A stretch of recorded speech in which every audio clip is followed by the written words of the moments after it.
Given the pair's history, it was inevitable that eventually Pharrell would team up with his friend Nigo for another Louis Vuitton collaboration. That day came yesterday. Pharrell and Nigo showed their latest collaboration, the Louis Vuitton Men's Fall/Winter 2025 collection. To be honest with you, it was not my favorite. In this video, I'll explain why. I will also share with you both my most and least favorite pieces from the show.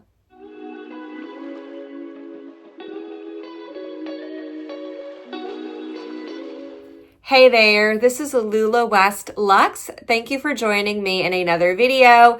Or if this is the first time you're clicking on one of my videos, welcome. I am so happy that you're here today. I do a lot of videos previewing new releases at Louis Vuitton. I also make a lot of content on how to make smarter luxury shopping decisions based on my own personal experiences. If you like those sort of topics, I do hope you will subscribe so you catch my future releases. Today's video is all about the latest Louis Vuitton collection, Men's Fall/Winter 2025. If you're at all familiar with the recent history of Louis Vuitton, it came as no surprise to hear that Pharrell would be teaming up with his old friend Nigo for the latest collection. The pair have been working together since 2003 when they launched their clothing and accessories brand, the Billionaires Boys Club and Ice Cream. They started collaborating with Louis Vuitton back in 2004 with the release of the Millionaire sunglasses. Nigo went on to collaborate further with Louis Vuitton over the years with the former menswear creative director Virgil Abloh. Since then, Pharrell has taken over the reins as the menswear creative director at Louis Vuitton, so it was only a matter of time before he brought his old friend Nigo back over for another collaboration with the brand. This wasn't my favorite release. However, take what I say with a grain of salt because I am not the target demographic for this collection. So while I didn't like this collection, you might love it. That's okay. As you'll know, on this channel, I am all about the bags. That is what I love. That's what I really talk about. And for me, the leather goods in this collection were not that strong. I think they relied heavily on old designs, and the updates that they made to those old designs to refresh them for the new collection were not really creative, and they weren't really inspiring to me. They would not inspire me to part with thousands of dollars to buy these designs. One thing I want to touch on first is the lobster that we saw show up on a lot of these bags throughout the show. There's bags like this one here that featured a lobster claw on the outside pocket. On another keep-all, we saw a lobster charm. We also saw lobster charms on a lot of other bags like the Christopher backpack and the keep-all. At first, I was really confused why we were seeing lobsters show up everywhere because it didn't seem to tie into anything else in the show. So I did a little bit of digging. In this article written by Luke Leitch for Vogue, sorry if I mispronounced his name, he explains that Pharrell and Nigo cooked up the idea for this latest collaboration during Pharrell's most recent trip to see Nigo in Japan.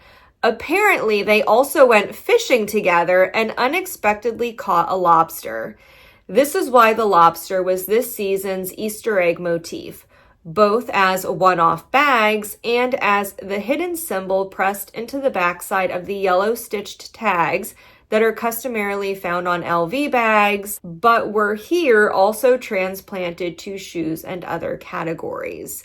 So because Pharrell and Nigo randomly caught a lobster one day, we are now seeing lobsters walk their little way down the runway of the latest Louis Vuitton show. I don't really want to spend thousands of dollars to have a lobster on my bag.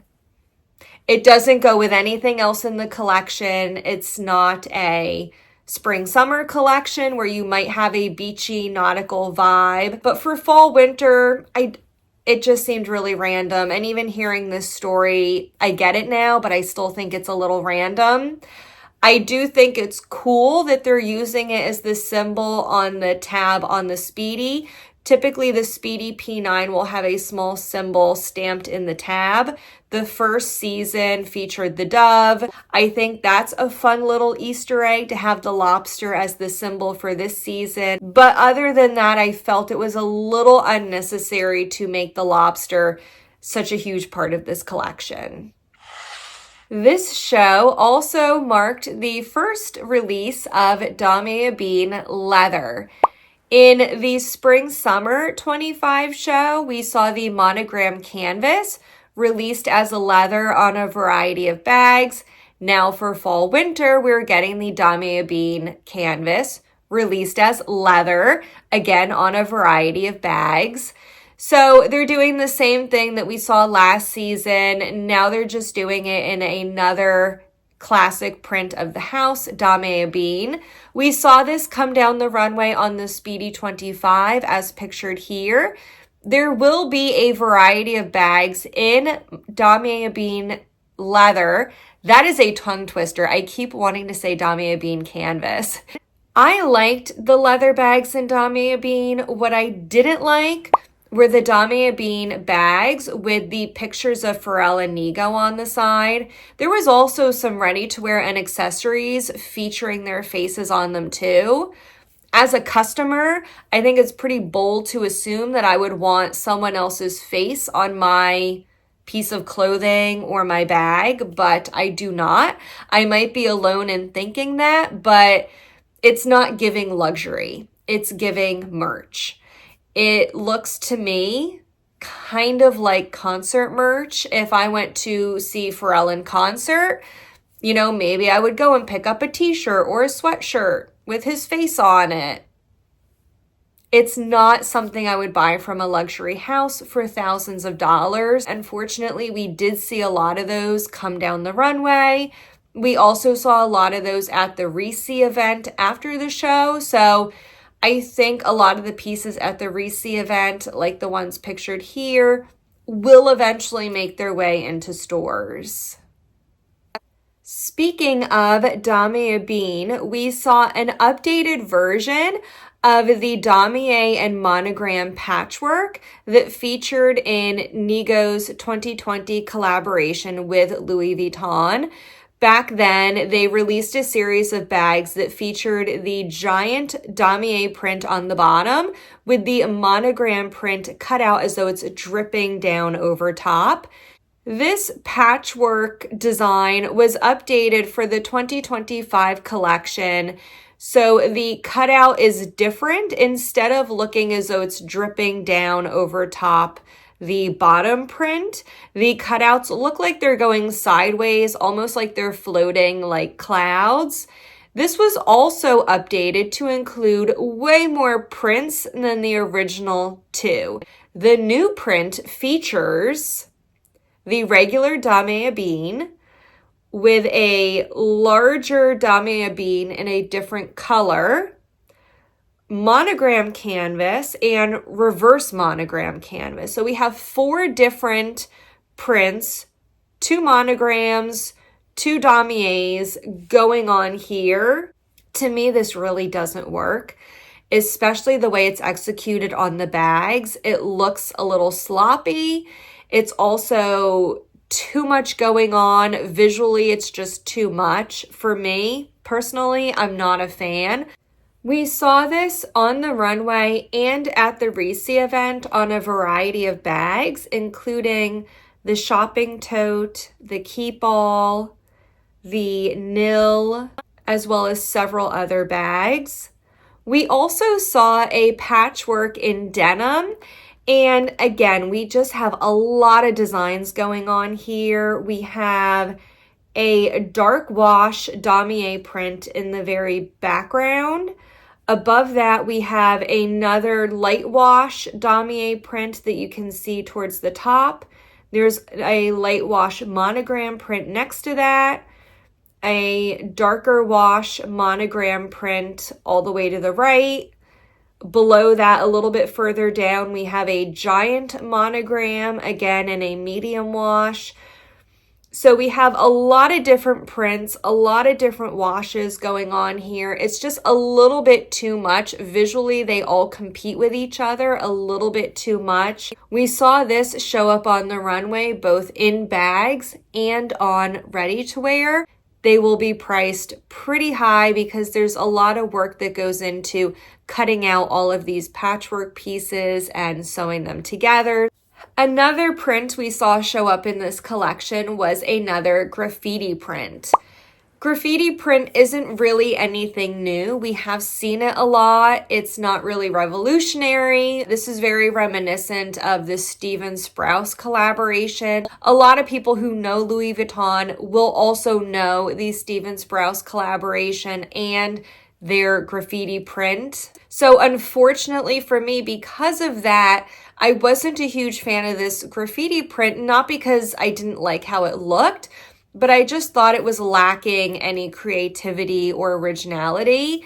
It's something that we've seen before, and we have seen this a lot, not just at Louis Vuitton, but at other design houses as well. The graffiti print here was in black and white. We saw both with a black background and white words, as well as white words on a black background.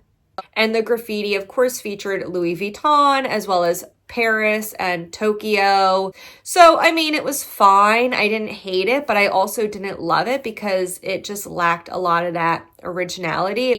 One very original design that we did get in this collection was the dust bag. We've all seen the leather shopping bag before. It's been done not just at Louis Vuitton, but other brands as well. So we've been there, done that. One thing I haven't seen a brand produce yet is a leather bag designed to look like their dust bag. So we are leveling up from the shopping bag to the dust bag. So that is new. Here we have it in the classic beige and blue combination. It will probably be the most expensive dust bag you will ever see in your life. If the classic beige and blue is a little too on the nose for you, we did also see this come down the runway in olive green. We did see the classic shopping bag tote reappear in this collection in new colors, in pink with olive green trim, as well as in olive green with burgundy trim. I'm not a huge fan of this bag, but I do like it a lot more in pink as opposed to the original orange and blue. So those are the new colors of the shopping bag, as well as the brand new dust bag for fall winter 25. Finally, we are getting to what I loved from this show. I thought the exotics were really well done. My favorite pieces were the crocodile bags in both the Sakura pink and baby blue. I thought these were absolutely stunning. Louis Vuitton does exotics so very well. One of my favorite pieces was this pink Speedy in croc. Absolutely stunning. I love the details with the hardware as well. First of all, again, we're at the next level of softness for crocodile. As you know, usually crocodile is quite a rigid skin. Here we have the same buttery feeling that we have on calf Speedy P9. It's not finished. Come closer because there is a specialty. Apart from this fantastic fee color, we have a new detail here. We have a pearl instead of the studs where there is the handles, and then every single metallic part is dedicated with cherry blossom petal. This is really, really, really nice. And last but not least, a unique lock in LV, only for this bag. This is really a bonbon. Very expensive, but very stunning. I thought the exotics were very well executed in this show. I also absolutely loved the trunks. There were a whole series of trunks in plexiglass that we saw, and I loved these because they featured a pressed flower design. There were a whole variety of trunks, and of course it did feature the monogram print on there as well. I thought these were absolutely beautiful. I love the visual, I love the colors, and the way you can see these lit up with the lighting, they just look absolutely stunning. I think these would be beautiful statement pieces in a home. Again, of course, extremely expensive, probably made to order, but I thought the trunks were very well done as well.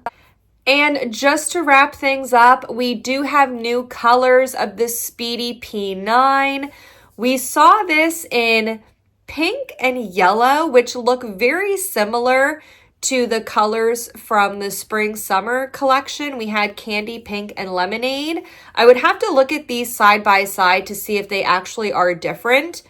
They do look very similar, but we did also see the Speedy P9 in olive green and navy blue, both of which are new. And of course, gold. This was the new color that had everyone talking. This is definitely going to be the most popular new color in my opinion. I think the new gold Speedy P9 will be the one to get for fall winter 2025. And finally, we have a new Millionaire Speedy. It is a gold chainmail, Speedy 18. And you can see that it's chainmail. You can see through the bag. You can see the model's leg through the bag. So it is a gold chainmail. It does feature gold leather handles, a huge chunky gold chain, and of course, we have a diamond encrusted lock on the side as well. I actually don't know the exact retail price of this bag yet, but I would venture to guess that it will probably be about $1 million, which is what they have previously charged for the original Millionaire's Speedy. That's everything I have to talk about in today's video. There was a lot more shown in this collection, but I didn't have time to cover everything. If there was anything else that you loved or hated that I didn't talk about in this video, I would love for you to continue the conversation and we can chat about it in the comments. As always, I'll leave another video up here for you to watch next, and I'll see you in the next one. Bye-bye now.